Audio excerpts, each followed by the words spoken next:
like it created. And today I have an unboxing for you from Kokorosa. And what I have, they're doing Valentine's Day themed sponsorship right now, and this is what I picked out from them, and they are providing these dies to me for free. And so I wanted to share with you what I got. And so to begin with is this nice heart die. I can see this as a card front, and this one was called Hearts Background, and it's $8.99 on their site. So that's the first one I got for Valentine's Day.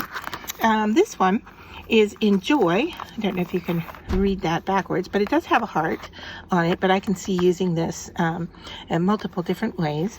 But that's a nice size of a word there that says Enjoy, and it is $3.99. And just search for Enjoy on their site, and that one will come up.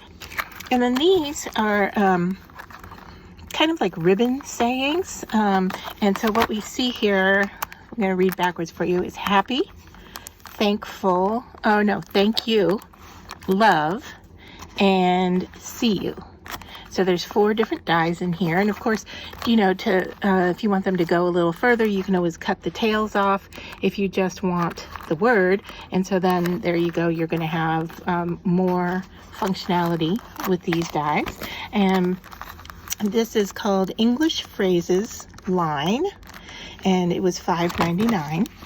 And then the last one I got here, I saw it on the site, and it was used, I think they used it like as a bookmark, just as a long strip, and you can see that they're interlocking heart shapes in the die. However, it also comes with this piece here, which will then fold up into a small box, which I thought was super cute for Valentine's Day. But then also could be used for any other day. You could leave it open if you wanted to. You could fill it with potpourri so that it was scented, or if you wanted to put candies or gifts inside the box, you could always line it with some tissue paper or tracing paper or vellum, or just another color of cardstock would work as well. And this one is called a 3D hollow heart, and it was $8.99. And so that's everything that I got from Kokorosa, and I'll put a link down below to these, as well as a discount code that they are giving to my viewers. So yeah, I would love to have you go and look at their site, and I will be sharing tutorials using these in the future.